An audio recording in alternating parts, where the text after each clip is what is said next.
SEO can take a long time to get any kind of meaningful results. And while you can't force Google to rank you high and fast, there are actually a ton of very quick things you can do to improve SEO for your website. So today I'm going to show you some low-hanging SEO tips that will hopefully give you a boost even if you're not an experienced SEO. Stay tuned. What's up SEOs? Samo here with Ahrefs, the SEO tool that helps you grow your search traffic, research your competitors, and dominate your niche. This tutorial is all about quick wins, so I'll cut the intro short and get straight to the tips. One of the easiest things to do is improve page speed with lazy load. Lazy loading basically means to defer the loading of non-critical resources at page load time. In other words, things like images or videos will only load when they're visible on the page. This will reduce initial page load time, initial page weight, and system resource usage, all of which should positively impact performance. Aside from the fact that page speed is a so-called ranking factor, faster loading pages provide a better user experience for your visitors, and as a result, can reduce metrics like bounce rate. If you're a WordPress user, there's a free plugin called A3 Lazy Load, which is basically plug and play. And if you're not using WordPress, you can use the Intersection Observer API or search for plugins made for your CMS. The next thing I recommend doing is improving click-through rate for pages ranking on page 1. I'd say it's widely accepted in the SEO community that pages with a higher click-through rate can help increase rankings. But even if that was all a myth, it doesn't really matter because more clicks equals more visitors. So improving CTR, never a bad thing. Now, since 75% of users never scroll past the first page of search results, I recommend focusing on improving CTR for your first page rankings. To do this, log into Google Search Console and go to the search results or performance report. Make sure to click on the average CTR and average positions boxes, which will add additional data points in the table below. Next, set a positions filter to only show keywords with a ranking position of 10 or lower. Finally, I'll sort the table by impressions in descending order. And also change this filter to show at least 100 keywords per page. From here, just skim through the list and look for keywords that A, make sense, B, are not branded terms for other company names, C, have a reasonable number of impressions, and D, have a lower than average click-through rate. Alright, so here you'll see that we rank for SEO strategy with an average position of around 6 and an average CTR of just 1%. According to AWR CTR curve for this position, CTR should be around 2.8 to 3.5%. So I'd probably want to focus on possibly tweaking the title tag to get more clicks. Now it's important to note that when optimizing your title tags, you should be looking for the primary keywords you're targeting. For example, SEO strategy is clearly the keyword we're targeting for this page. We wouldn't change our title tags to SEO marketing strategy content template because that's not what the article is about. Another key point to take note is that Search Console only shows you average positions. This data can sometimes be misleading since positions can jump in and out of the top 100 or anything in between at any time.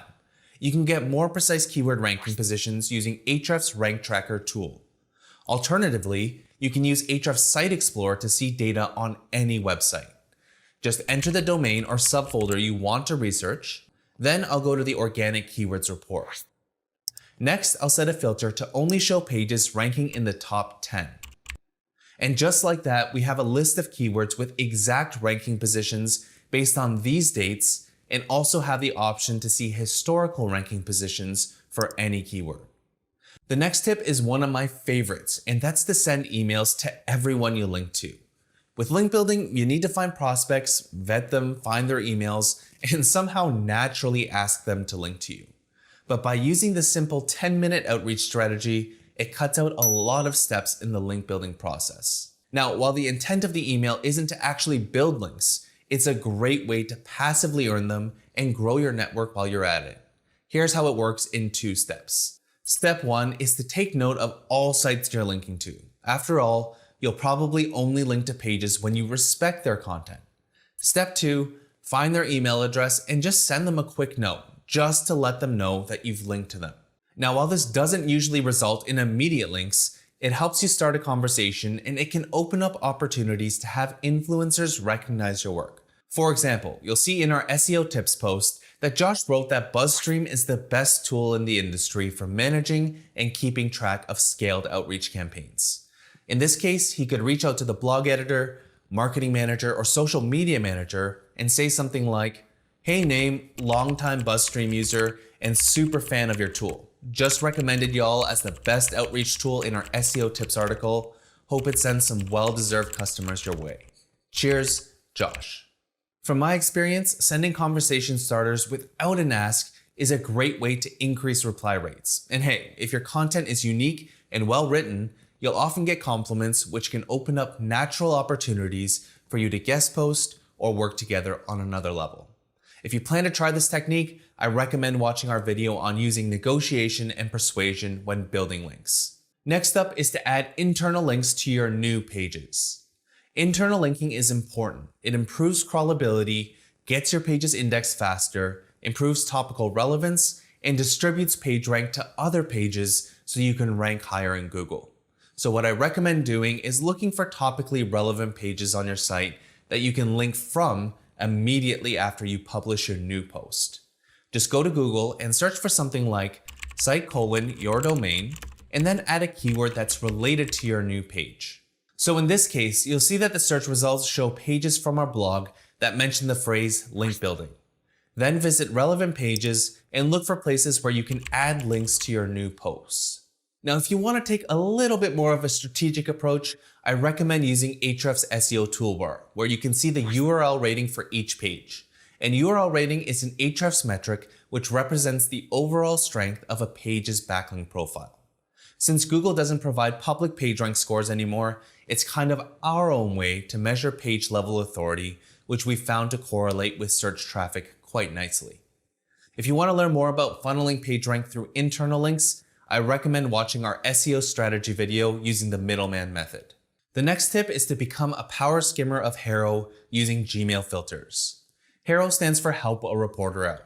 It's a free service where journalists can ask questions and anyone can respond and be a source for mega publications like the New York Times and Forbes. HARO is one of my favorite ways to build authority links, and it's something I recommend to everyone at any stage. The thing with this service is that they usually send 3 emails per day, which can be quite overwhelming considering 90% of the queries probably won't be relevant to you. So a quick hack to make sure opportunities don't get missed is to lighten the load with Gmail filters. After you've created a HARO account, just go to your inbox and click on the caret to bring down Gmail's search options. Next, set the from field to haro@helpareporter.com. Then you'll want to set the subject to HARO within square brackets, since all of their emails include that in the subject line. Finally, set the has the words field to any keyword you want to monitor. And you can also use the OR search operator to include multiple keywords or phrases. Then click search to see the results your search filters would include and check out some of the emails to ensure you're getting relevant results. If everything looks good, click on the caret again and then click create filter. You'll then have options to apply labels, mark it as important, or forward it to another team member to take care of. The next tip is to perform an annual content audit. A content audit is where you analyze the performance of all content on your site to see whether it should be kept as is, updated, deleted, consolidated, or redirected. And it's not uncommon to get impressive results. For example, we did a content audit on Ahrefs' blog and got a 7.5% increase in traffic after deleting 31.7% of our pages. Siege Media saw around a 50% traffic increase for one of their clients after cutting around 15% of the content from the site. And I've personally seen a traffic increase of 80% after deleting 74% of my pages. Now, content audits can take several hours to do, but we've actually created a spreadsheet that automates a good chunk of the process for you so you can identify action items in under 10 minutes. So rather than explaining everything again, I'll link up our content audit video, which should help you get started in no time. Finally is something we practice a lot at Ahrefs, and that's to repurpose your best performing blog posts to videos and your best videos to blog posts. Now, there are a couple of great reasons to repurpose your content.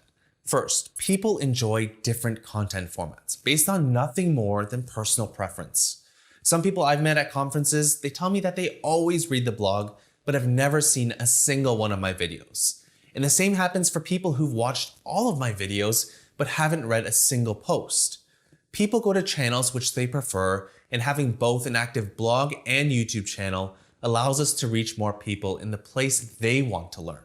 On top of that, we're able to consistently reach a ton of new people every single month through both channels, allowing us to passively generate new leads and customers for our tools. Second, you can own multiple spots in Google search. Since videos are showing up more in Google SERPs, we often try and own as much real estate as possible. For example, if you search for SEO tutorial, you'll likely see my videos as well as our blog post. Search for how to do keyword research, and you'll see our image result, 3 of our videos, and our blog post. Now, the actual work of repurposing content can take quite a bit of time, but strategically identifying the topics to repurpose can be done fast. To put this into perspective, when I started creating videos for Ahrefs, aside from some initial product-related videos, 8 out of my first 12 videos were repurposed from our blog. Now, there are generally 3 ways I decide on which content to repurpose. The first way is to repurpose blog posts that are already getting consistent traffic. Reason being, you can almost guarantee that you'll get views to your videos. For example, we get a good amount of traffic to our post on free keyword research tools. So we embedded our video there just after the introduction. And since we only have the video embedded on one page, we can attribute over 10,000 engaged views from this post alone. Another way to choose repurposable content is based on search demand on both Google and YouTube. For example, you'll see in Ahrefs Keywords Explorer that the query YouTube SEO gets around 12,000 monthly searches on YouTube. So I repurposed the video into a blog post since it gets searched around 17,000 times per month on Google. And today we rank number 1 on YouTube for that keyword, own a spot in the video carousel on Google, and have a top 10 ranking for our blog post. The final way is by using some common sense. A couple of months ago, I repurposed our SEO checklist from our blog. There's decent search demand on Google, but basically no searches on YouTube. But by analyzing other competing videos on that topic, I saw that this one was able to generate a ton of views, likely through other traffic sources like suggested videos and browse features. So after a few months, we've racked up over 35,000 views to this video. A blog post we probably wouldn't repurpose is something like this one on meta robots. YouTube is both an entertainment and educational marketing medium. And no matter how hard I try to make it super entertaining or actionable, I don't think there's much I could do. One final tip on repurposing content is to give the repurposed version a twist rather than directly copying it. What I generally do is look at the subheadings of the blog post, then put my own spin and angle on the topic. So what you read on our blog won't be the exact same as what you see in our videos and vice versa. Now, I'd love to hear from you. Do you have any low-hanging SEO tips you use to improve your SEO? Let me know in the comments, and if you enjoyed this video, make sure to like, share, and subscribe for more actionable SEO and marketing tutorials. So keep grinding away, and I'll see you in the next tutorial.